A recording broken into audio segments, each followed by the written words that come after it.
Postcard Today fans, it's Amy. And Jeff. We're back again, and we're still in South Africa. Yes. Yes. We just finished up 3 beautiful days in the wine region of Stellenbosch and Franschhoek. Franschhoek, yes. Very Frenchy, well, Dutch area. But Franschhoek means the French corner. Oh. So see, there you go. 3 cultures all together, all European, all colonial. I thought we already talked about the Huguenots. No. We never talked about the Huguenots. Okay. That'll be my history for the day. Does anybody care about the Huguenots? Well, they really did. They didn't want to get killed. No one wants to get killed. Huh? Right? No one wants to get killed. No.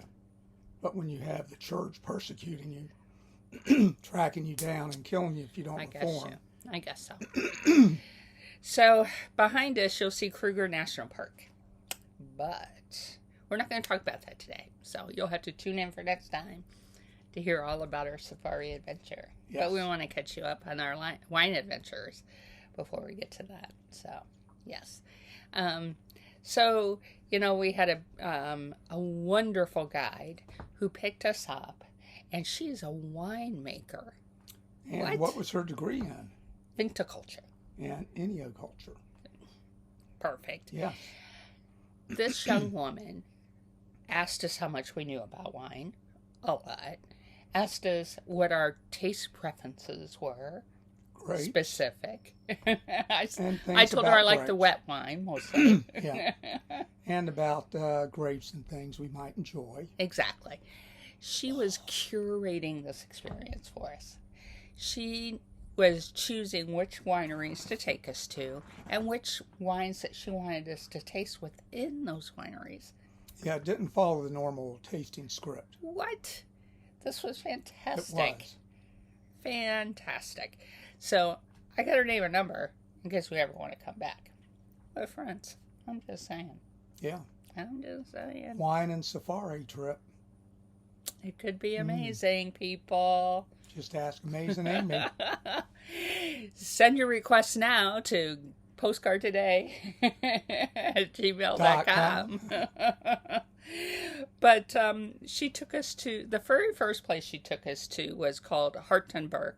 And we're not going to bore you with every details of every winery because, if you're not there to taste it, it's just Well, that was the best part. We told her up front. Yes. We've been enough how wine's made and all that. Yeah. We don't need to know how the sausage is made. We don't need to go down through the cellars of every place. And look at every different size barrel.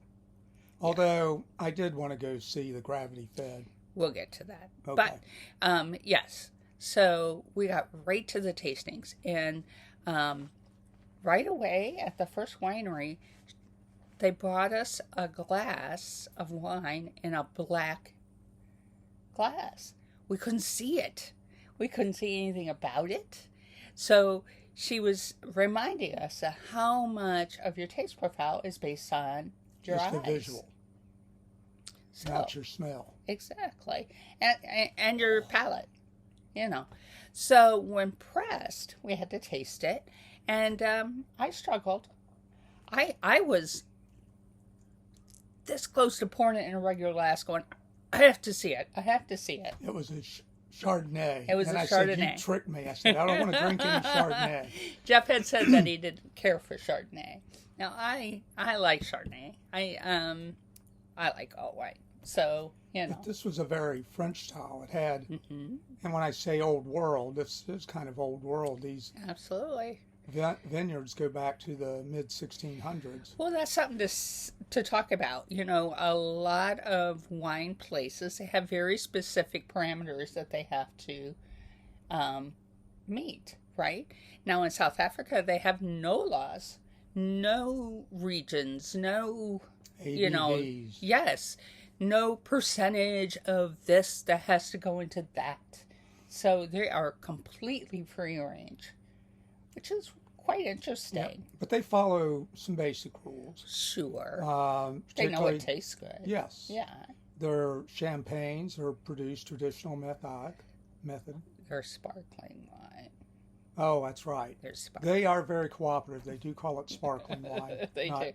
Yes. my correction. And it's quite good. Yes. We had a fair amount of sparkling wine in our tastings. They use all three methods, the traditional, the carbonated, and the blasted by bottle. Yeah, very good though. Yes. Everything. Most of the bubbly we tasted was method traditional. Well, as they call it, method Cape. It's at MCC Method Right. Cap Classic. Yes. Yes. And that's their method traditional. Yes. Now, some of the wine houses we went to, we found out that they belong to a cooperative again, where they actually have the bottles in the U.S. so that when you buy them and have them shipped, you're saving a lot of shipping costs. So that was very interesting. So we got some information on that. Yes. We did buy a fair amount of wine while we were here. Yeah, we've already filled up our slots. I think we've got 2. Oh, no. We're over 2. Okay. We're 14. So, yes, we were giving thought to, is it slot worthy? So. Oh, that's right. We got 4 bottles in storage. Oh. 2 in storage and 2, and all 12 in the wine suitcase. So, we still have 2 months left in our trip. 4. Okay. What? We still have 2 months left in our trip. So our plan is to lay in a supply until, and we're going to have other opportunities to buy wine before we go home. So we do really want to come home with at least a case of wine. Yes. So that's the plan. But or we'll come home empty and have all our dirty clothes stuffed in the wine slots. That's not happening. That's not happening. But we're hoping these 12 bottles will get us around the rest of Africa, Morocco to Lisbon. It's okay. That's where we're going. It's what the wine's for. We're talking about wine. Exactly. But we don't want to give away everywhere we're going. Of course, nobody thinks we're going to Russia at this point. Are we going to tell them secrets? No secrets. So, as we're doing our wine tastings, we're walking around. We're having beautiful lunches. We had a nice lunch on Mother's Day. But people kept asking Jeff if you look familiar. They thought he was a celebrity. Our guide said he looks like Kevin Bacon. I don't know about that. I guess a little bit, huh? No, I think the only Bacon I look close to is Rebecca. You look very much like Rebecca.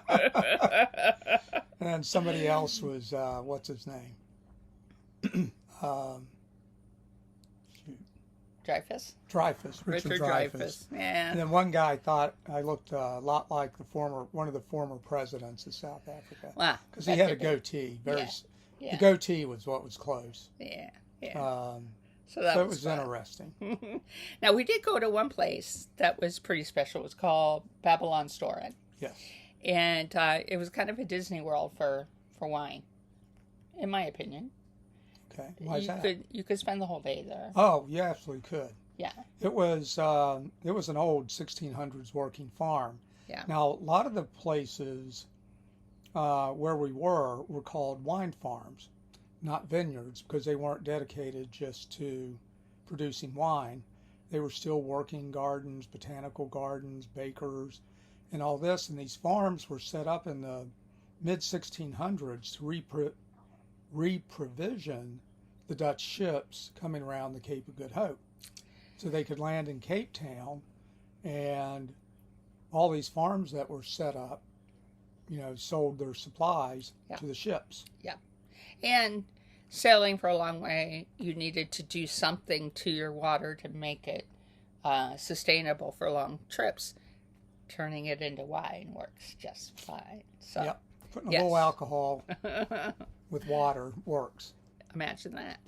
So this Babylon Storen, it's next to a big hill called the Tower of Babel, or Babel Mountain, I think. Babel Mountain. So everything is kind of based on that Babylon, thing. And so even the parking garage was trellised. So you got to know it's a posh place. when you tell us the parking. Yes. They had a museum. We were there for lunch. They have a fancy dinner. You can stay there. Now, at lunch, we thought we'd try something traditional, and we had a rooster cock salad. Rooster cock. Yeah. Rooster kook. Yeah. Yeah. So we thought, of course, that's chicken.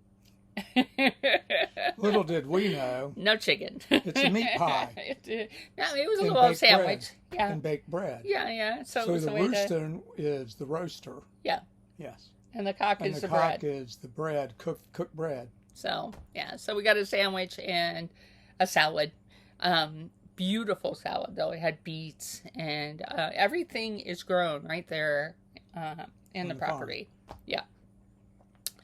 We, like I said, we did 3 days worth of tastings, and we did have one leisure day where we explored the town. Yeah, we just walked up and down the town a little bit and didn't buy anything in the town.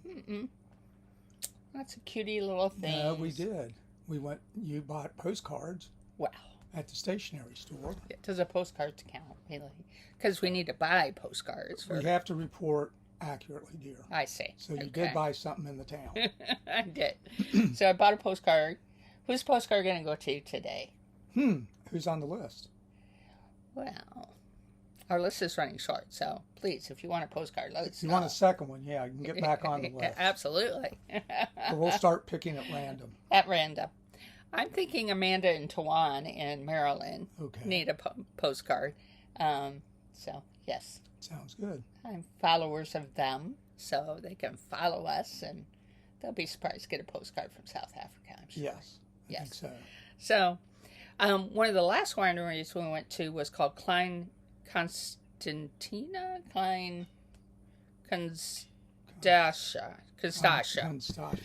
which evidently has a nice long history of growing wine. Yes. Way back to the 1600s. Sense and Sensibility lady, who is that? Jane Austen. Wrote about it. So it has all kinds of references. Yeah, recommended one of the wines. Yes. For a broken heart. Then in Constantia. Mm-hmm. Yes, for a broken heart, Sense and Sensibility. Yes. So, again, very fancy place. Beautiful views out onto, now this place was closer to Cape Town, so it had beautiful views out onto Table Mountain, and the wine was fantastic. Excellent. So we did get some wine there. We didn't taste a loser on the whole trip. Oh, no. Very little went in the spit bucket. There were a couple, well, we could say the last one, the one we're talking about, was predominantly produced white wines. Probably 6 of the samples were white, and we had a sample of red. And with our lunch, we bought a bottle of the other red, more expensive one. And the red knocked our socks off. Yes. I really liked the wine that was Sauterne-like. Jeff's not a Sauterne kind of guy. So it was tasty. I had a drink. Yeah, we liked it. Seems to be a bird near us. But now, while we were there, they had a nice map of the whole Cape.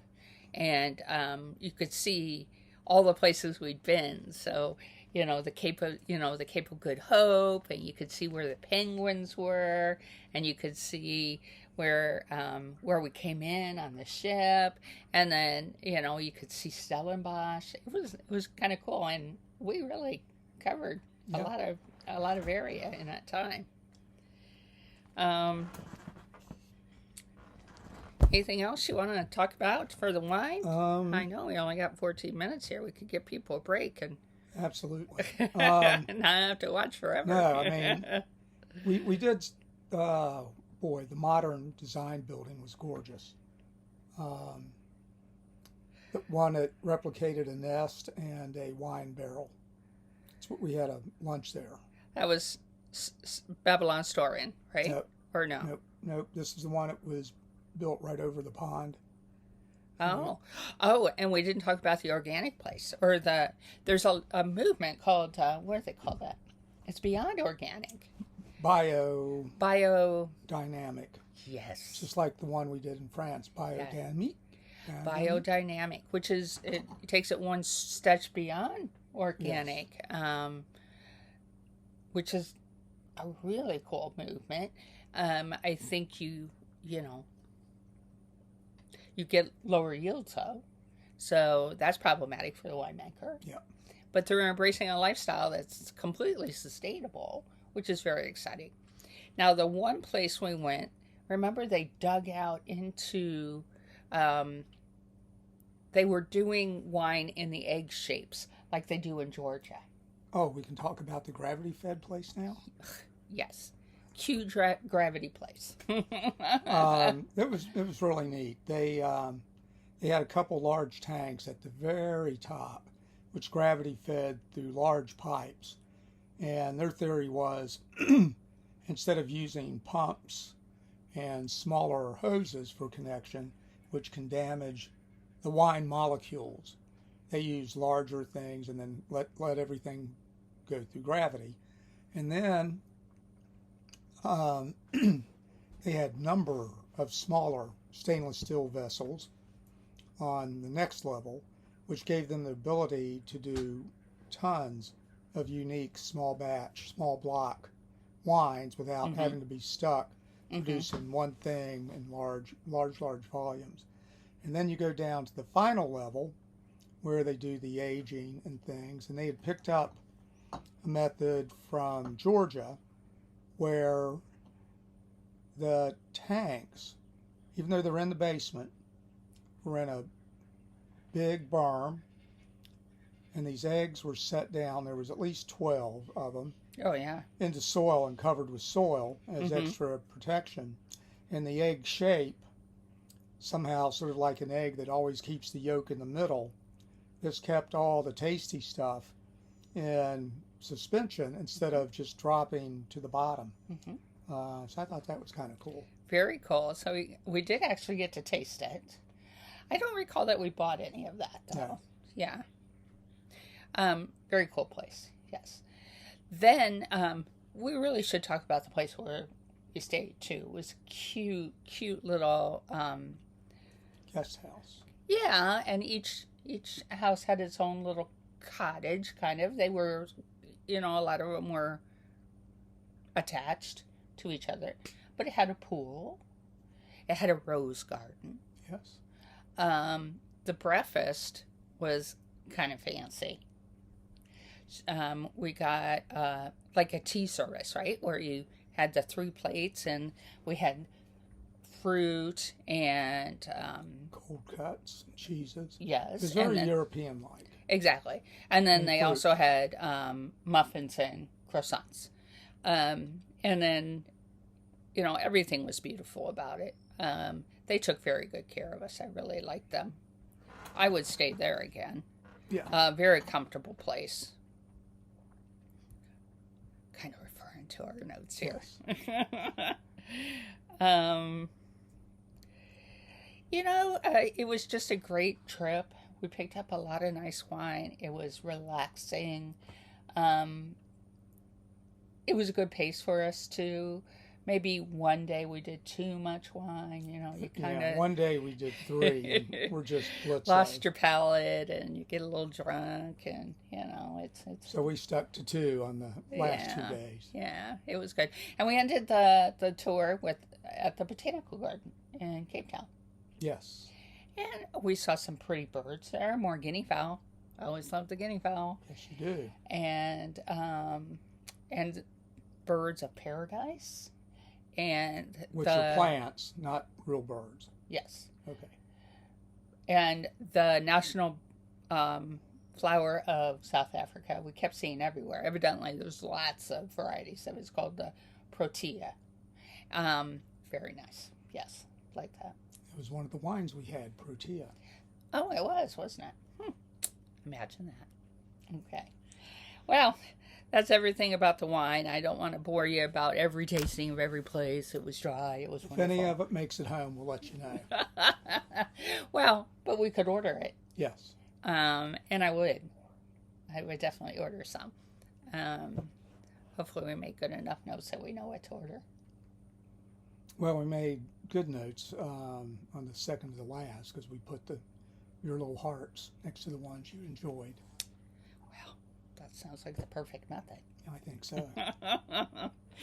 So after we were done there, we had to go back to Cape Town, and we spent another night in the Cloud9 hotel, and we had to tear all our luggage apart and repack because we were heading to the bush. And we had to take minimal on the small plane. Yes, we were taking a flight actually. Yes, it's a 2-hour flight from Cape Town to Kruger National Park. And so, yes, we didn't get a lot of baggage. And, of course, a lot of what we're taking is just photo equipment. So that takes up a fair amount of space. Yeah, that's all our carry-on. Yeah, absolutely. And so that's what's next. Yes. That's what's Safari. next. So that's what's behind us is Kruger. We're in a beautiful, beautiful place. I can't wait to tell you about it. And we're in the Veltland. Oh, yeah? The Beltland. Velt. V-E-L-T-D-T. Velt. I see. That's what they referred to it. I guess it's kind of a savanna like. We're towards the northern, we're on the northern border of South Africa. So, yes. Actually, Mozambique is quite close. Mozambique and Tanzania are just above us. When we landed at the airport, we thought 10 minutes to the lodge. We found out it's over 2 hours. So we'll tell you more about that. So I will tell you in our area behind us, yesterday I saw a giraffe walking by, and today we had a water buffalo in the water soaking down in the water. So very exciting. Yes. We were doing a couple game drives a day, and you're talking about the next episode. I'm teasing it. Yeah, I think we should quit if we're going to make it short. We're quitting. Goodbye. Goodbye. Talk to you soon. Enjoy.